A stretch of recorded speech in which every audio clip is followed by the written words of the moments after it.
Uttarakhand bulletin में आप सभी का स्वागत है। मैं हूं आपके साथ सपना। शुरुआत करते हैं बुलेटिन की। रुद्रपुर में आयोजित उत्तराखंड निवेश उत्सव में केंद्रीय गृह मंत्री अमित शाह के द्वारा मुख्यमंत्री पुष्कर सिंह धामी की जमकर सराहना की गई और मुख्यमंत्री पुष्कर सिंह धामी के द्वारा किए गए कार्यों को लेकर शाबाशी भी दी गई, जिसको लेकर मुख्यमंत्री पुष्कर सिंह धामी का कहना है कि प्रधानमंत्री नरेंद्र मोदी, गृह मंत्री अमित शाह के साथ सभी केंद्रीय मंत्रियों का सहयोग उत्तराखंड के विकास को लेकर निरंतर मिलता रहता है। इसलिए जो प्रोत्साहन केंद्रीय गृह मंत्री के द्वारा दिया गया है, जो उसे प्रदेश के विकास करने को लेकर और बल मिलता है।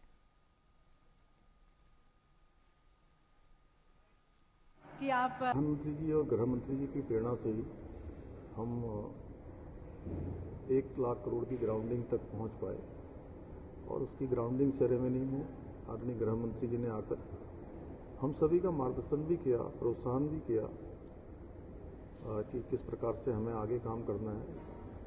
और निश्चित रूप से जो उन्होंने हमारा प्रोत्साहन किया है राज्यवासियों के लिए, उन्होंने जो भी हमारी योजनाएं थी राज्य के लिए जो ज़रूरी था, वो सब काम भारत सरकार के स्तर पर स्वीकृति भी हमको दिलवाई है।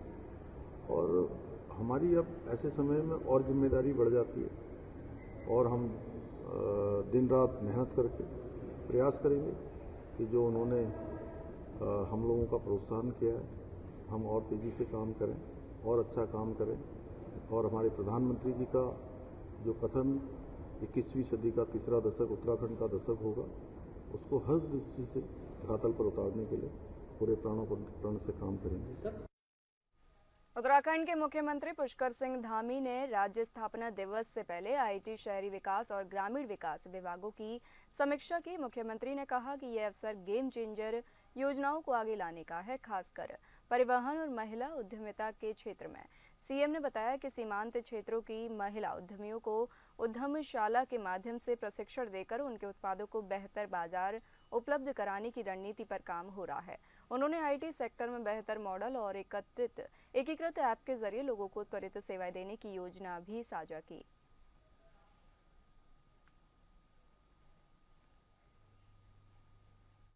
सभी को आगे कैसे लाया जाए, सीमांत क्षेत्रों में लोगों को, और जो हमारे इंक्यूबेटर सेंटर जो चलते थे हमारे उद्यमशाला, अब हमने उनका नामकरण करा है उद्यमशाला।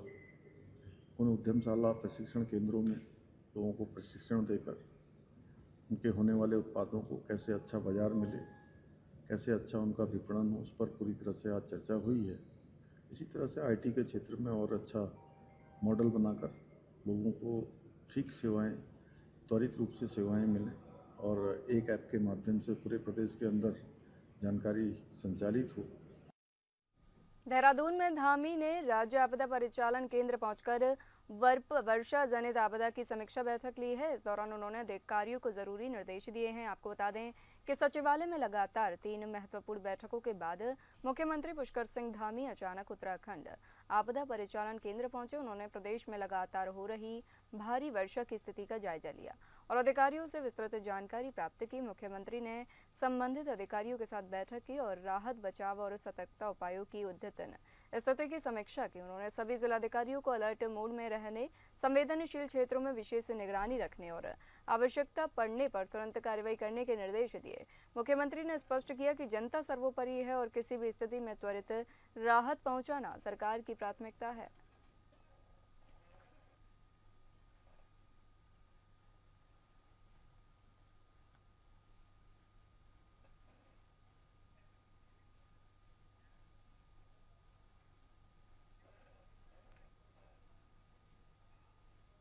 उत्तराखंड में पंचायत चुनाव अब निर्णायक मोड पर हैं। बता दें, भाजपा और कांग्रेस ने अपने समर्थित प्रत्याशियों को उतारकर प्रचार में पूरी ताकत झोंक दी है। भाजपा संगठन ने बूथ स्तर तक कार्यकर्ताओं को सक्रिय कर दिया है, जबकि प्रत्याशी घर घर जाकर जनसंपर्क कर रहे हैं। मुख्यमंत्री पुष्कर सिंह धामी ने इस मौके पर कहा कि देवभूमि उत्तराखंड की जनता ने हमेशा राष्ट्रवाद और विकास को प्राथमिकता दी है। उन्होंने कहा कि हर चुनाव, चाहे लोकसभा हो, विधानसभा हो या स्थानीय निकाय, जनता ने भाजपा को आशीर्वाद दिया है। सीएम ने कहा कि सरकार का उद्देश्य अंतिम छोर पर खड़े व्यक्ति तक योजनाएं पहुंचाना है और इस बार भी जनता विकास के नाम पर वोट करेगी। उन्होंने विश्वास जताया कि पंचायत चुनावों में भी भाजपा को व्यापक समर्थन मिलेगा और यह जनादेश विकास को नई गति देगा। देखिए, देवभूमि उत्तराखंड के लोग हमेशा से उन्होंने विकास को प्राथमिकता दी है, राष्ट्रवाद को प्राथमिकता दी है और हर चुनाव में उन्होंने अपना आशीर्वाद देकर हमें काम करने के लिए प्रोत्साहित किया है।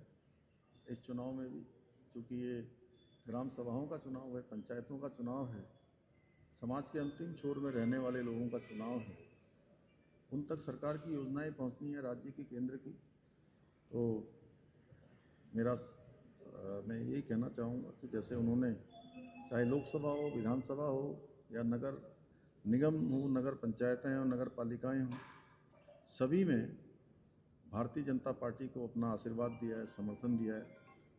पंचायतों में भी वही समर्थन देकर हमको और तेज गति से राज्य के विकास के लिए अपना आशीर्वाद देंगे।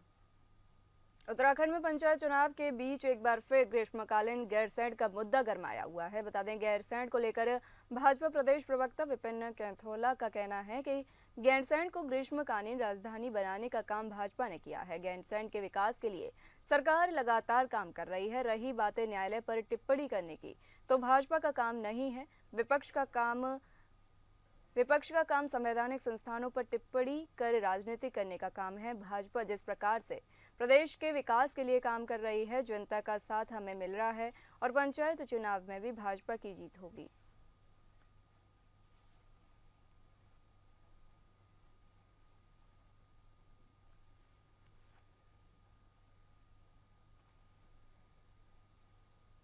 गैरसैंण को ग्रीष्मकालीन राजधानी बनाने का काम भारतीय जनता पार्टी की पूरा प्रदेश, गैरसैंण में प्रकार से बेहतर इंफ्रा हो, प्रकार से गैरसैंण को राजधानी के लिए मुफीद बनाया जाए, इस पर हमारी सरकार बखूबी काम कर रही है।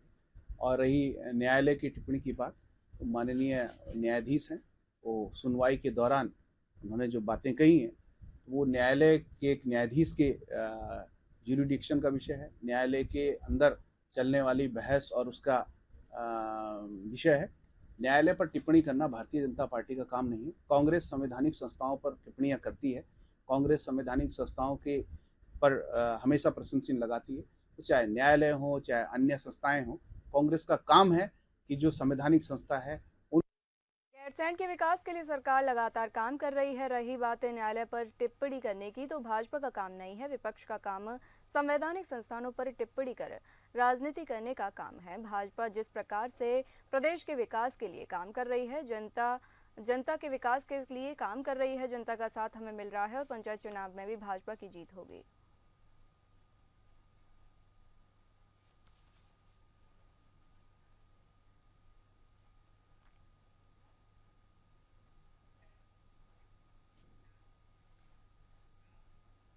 उत्तराखंड में पंचायत चुनाव को लेकर दोनों दल अपनी जीत के दावे कर रहे हैं और दमखम से अपने प्रत्याशियों को जिताने की रणनीति भी बना रहे हैं। प्रदेश में सत्तासीन पार्टी भाजपा भी अपनी जीत के प्रति अस्वस्थ है। भाजपा विधायक की माने तो अधिकांश जगह से भाजपा के समर्थित प्रत्याशी निर्विरोध निर्वाचित होकर आ रहे हैं। कांग्रेस भी बेबुनियाद आरोप सरकार पर लगा रही थी, जबकि अभी भी लगातार भाजपा पंचायत में दबदबे की ओर अग्रसर है और यह माना जा रहा है कि इस बार पंचायत में एक बार फिर भाजपा बेहतर प्रदर्शन करेगी। उसके लिए पार्टी ने अपनी रणनीति बनाई है।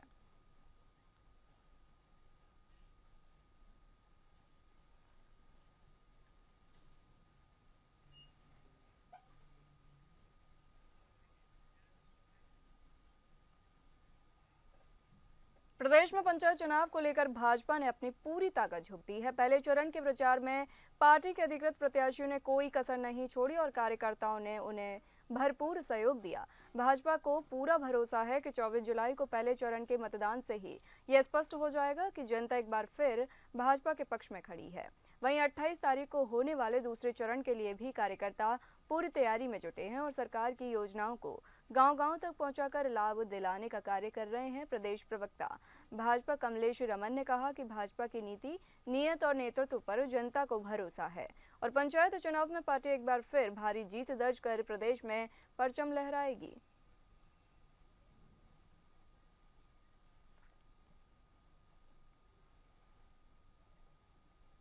क्योंकि पहले चरण का जो हमारा प्रचार प्रसार है वो आज थम जाएगा और हमारे जितने भी प्रत्याशी हैं जिनको पार्टी ने अधिकृत किया है, उन्होंने प्रचार प्रसार में कोई कमी नहीं छोड़ी और कार्यकर्ताओं ने उनका पूरा सहयोग किया और हमें पूरा भरोसा है कि जनता पंचायत के चुनाव में भारतीय जनता पार्टी को एक बार फिर आशीर्वाद देगी और हमारी पूरी तैयारी है चुनाव को लेकर के। पहला चरण 24 को है, 24 को आपको पता लग जाएगा कि हमारे कितने लोग अधिक से अधिक पंचायत का चुनाव जीतने जा रहे हैं और फिर दूसरा चरण हमारा 28 तारीख को है, उसके लिए भी हमारा कार्यकर्ता तैयारी कर रहा है। और त्रिस्तरीय पंचायत चुनाव 2025 के पहले चरण के प्रचार के अंतिम दिन प्रत्याशियों ने अपने अपने क्षेत्रों में शक्ति प्रदर्शन कर मतदाताओं से समर्थन की अपील की। चुनाव प्रचार के इस आखिरी दिन जनसंपर्क रैलियों और सभाओं के माध्यम से उम्मीदवारों ने अपने पक्ष में माहौल बनाने की पूरी कोशिश की। जिला पंचायत बथेड़ सीट से प्रत्याशी दिनेश पवार ने एक भव्य रैली निकालकर अपना शक्ति प्रदर्शन किया। रैली में भारी जनसमूह की मौजूदगी ने चुनावी माहौल को गर्मा दिया। दिनेश पवार ने कहा कि यह जनसमर्थन इस बात का संकेत है कि जनता हमारे साथ है और मतदान के दिन भी यही उत्साह देखने को मिलेगा। उन्होंने विश्वास जताया कि जनता उन्हें भारी मतों से विजयी बनाकर सदन में भेजेगी। जिला पंचायत कलूट सीट से प्रत्याशी भरत रावत ने भी प्रचार के अंतिम दिन जनता से वोट की अपील की। उन्होंने कहा कि जनता अब युवा नेतृत्व चाहती है और हम उनके विश्वास पर खरा उतरने का पूरा प्रयास करेंगे। विधानसभा 2, ब्लॉक 1 और जिला पंचायत सीट 1, तो ये मुख्य कारण है। 31 तारीख को जैसे परिणाम आएंगे उसके बाद प्रमुख कार्य यही रहेगा कि खादसों की 15 ग्राम सभाएं, वहां का जनमानस जो चाहेगा, वहां का जनमानस चाहेगा कि 15 ग्राम सभाएं पौड़ी ब्लॉक में जाना चाह रही हैं, पाबो ब्लॉक को छोड़ करके, क्योंकि विधानसभा वो अभी पौड़ी में ही है। वो चाहेंगे कि हमें पाबो ब्लॉक में रहते हुए श्रीनगर विधानसभा में आना है, तो जैसा वो कहेंगे वैसे करने का हम पूरा प्रयास करेंगे। खबरों पर पर्यटन मंत्री सतपाल महाराज ने पर्यटन विभाग के अधिकारियों के साथ समीक्षा बैठक की। बैठक के बाद मीडिया से बातचीत करते हुए सतपाल महाराज ने कहा कि प्रदेश में चल रही विभिन्न योजनाओं के लिए वित्तीय वर्ष 2025-26 में 48,676 लाख की योजनाएं स्वीकृत हुई हैं। महासू मंदिर हनोल में मास्टर प्लान के तहत 10 अलग अलग कार्य किए जा रहे हैं। वहीं मानखंड मंदिर माला मिशन के तहत भी कई मंदिरों का चयन किया गया है। साथ ही अधिकारियों को निर्देश दिया गया है कि मानखंड मंदिर माला मिशन की तर्ज पर केदारखंड मंदिर माला मिशन पर भी कार्य किया जाए, जिससे अन्य मंदिरों को भी विकसित किया जा सके। वित्तीय प्रगति जो है 2025-26 में पर्यटन विभाग में कुल 48,676 लाख 5,000 की योजनाएं स्वीकृत हुई हैं। महासू देवता का हनोल में 10 से अधिक कार्य चल रहे हैं, जैसे वीआईपी लॉन्ज है, धर्मशाला है और यज्ञशाला है, दुकानें हैं, पेविलियन निर्माण है, इसके काम चल रहे हैं। इसके साथ साथ 2,246 लाख 76,000 व्यय हो चुका है। मंदिर माला मिशन में 48 मंदिरों का विकास हेतु चयन किया गया है। प्रथम चरण में 16 मंदिर हमने लिए हैं, जिनमें 125.25 जो है लाख जो हमने स्वीकृत किए हैं। प्रशासनिक स्वीकृति जो है 51 करोड़ 14 लाख की धनराशि जारी की गई है। 6 मंदिरों का कार्य प्रारंभ है, तो इस पे कार्य किया जा रहा है। और मैंने ये भी आग्रह किया है कि इसी मानसखंड मंदिर माला के मिशन के तहत केदारखंड मंदिर माला मिशन भी जो है बनाया जाए, जिससे कि और भी मंदिरों का प्रचार प्रसार हो सके, विशेष करके केदारखंड के मंदिर।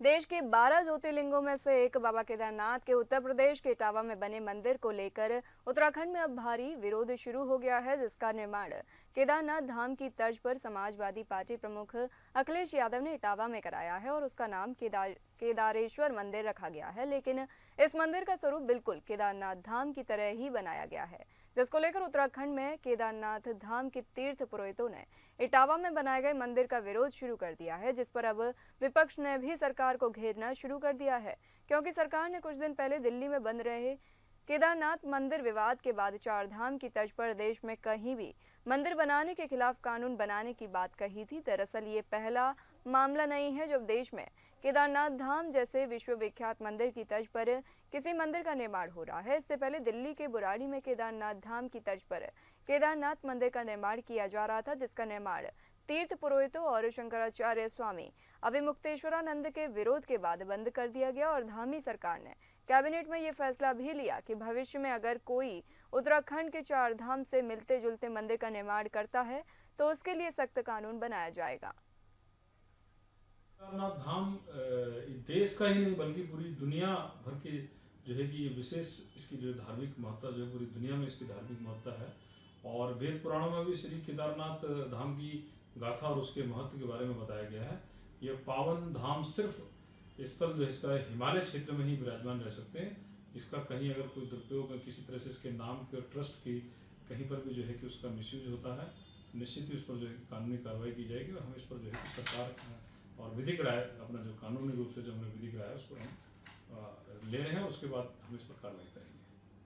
मरीज रेफर करने में सीएमओ और सीएमएस के हस्ताक्षर अब अनिवार्य होंगे। वहीं कार्यभार ग्रहण न करने वाले पीजी डॉक्टरों को नोटिस जारी कर कार्रवाई होगी।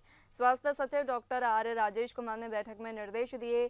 सरकारी अस्पतालों से मरीजों को रेफर करने पर अब अधिकारियों की जवाबदेही तय होगी। रेफर प्रक्रिया की जल्द ही मानक प्रचालन प्रक्रिया एसओपी तैयार की जाएगी। सीएमओ और सीएमएस के मरीजों को रेफर करने में हस्ताक्षर अनिवार्य होंगे। सचिवालय में स्वास्थ्य सचिव डॉक्टर आर राजेश कुमार ने मुख्यमंत्री पुष्कर सिंह धामी के निर्देश पर सरकारी अस्पतालों में पारदर्शी मरीजों के प्रति जवाबदेही व्यवस्था के लिए सभी सीएमओ और सीएमएस के साथ बैठक की। उन्होंने मरीजों की जिंदगी से खिलवाड़ नहीं होगा, इसके लिए रेफर प्रक्रिया जवाबदेही बनाने के लिए एसओपी बनाई जाएगी।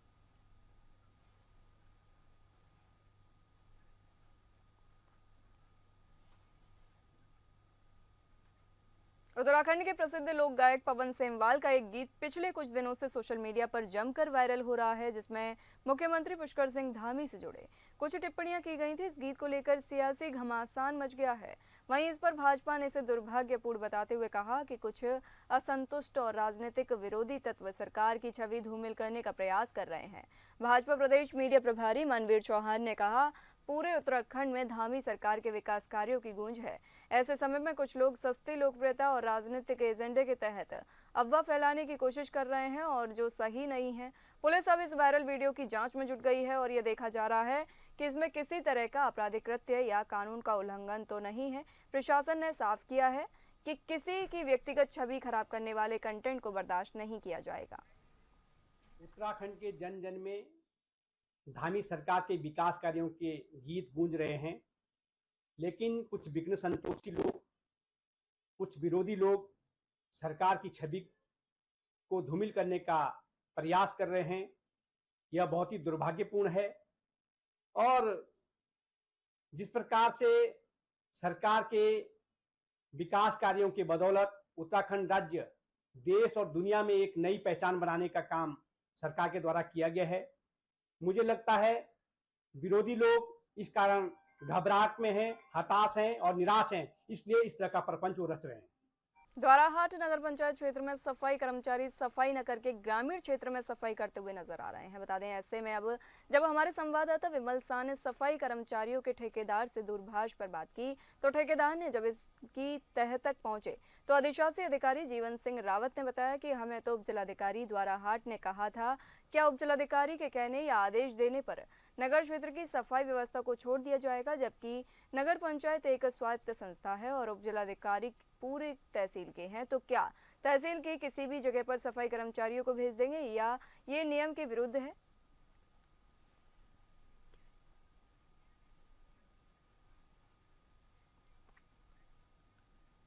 तो इसलिए मैं यही कहना चाहूँगी कि मुझे तो फिलहाल पता नहीं था कि ग्रामीण जो जगह है वहाँ पे हमारे कर्मचारी कूड़ा उठाने गए हैं। मुझे पता आजकल ये आज ही पता चला है कि हाँ वहाँ पे जाके कूड़ा उठाया गया है, इसलिए मैं क्षमा चाहती हूँ।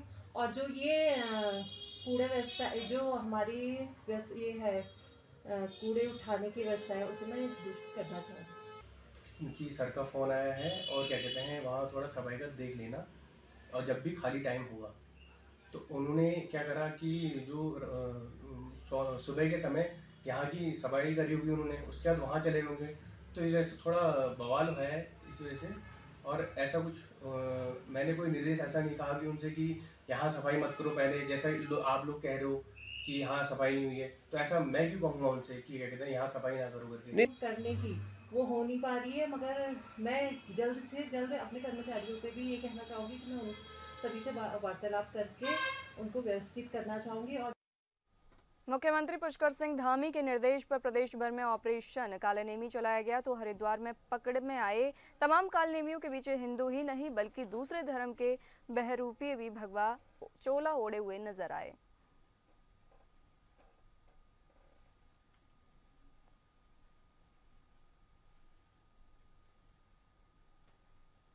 होगा जब भी हमारा स्नातन का पर्व होता है, कुंभ का मेला होता है, हमारा कांवड़ यात्रा होती है, तब हर जाति हर धर्म के लोग सक्रिय हो जाते हैं और उन पे भी जो है मैं समझता हूँ लगाम लगानी बहुत ज़रूरी है। और बाकी पूरी सरकार लगी हुई है, पुलिस का जो है पूरा दबाव बना हुआ है, चिंता की बात नहीं है। देखिए ऐसे लोग आते जाते रहते हैं, इनका कोई दीन ईमान नहीं होता, इनका कोई धर्म ही नहीं होता, इनकी कोई जाति नहीं होती है, इसीलिए इनका अलग से नाम दिया है कालनेमी।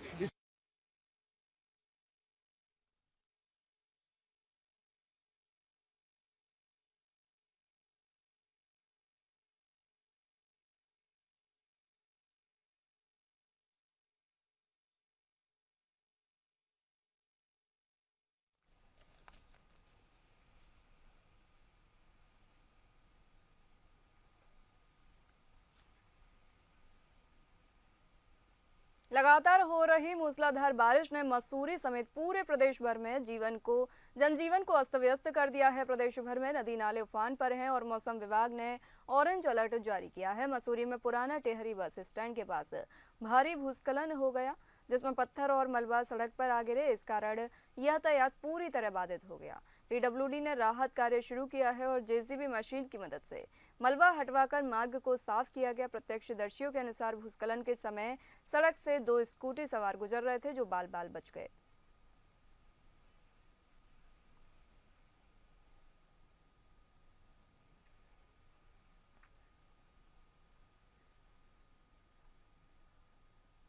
उत्तराखंड में लगातार बारिश हो रही है, जिसकी वजह से अब जल भराव और भूस्खलन जैसी स्थिति बनी हुई है। आपको बता दें कि आज फिर कालसी चक्राता सड़क झजरेट में भारी भूस्खलन हुआ है, जिससे भारी मलबा रोड पर आ गया, जिसके बाद रोड को दोनों तरफ वाहनों की लंबी कतार लग गई, जिसके घंटों बाद प्रशासन ने जाम खुलवाया।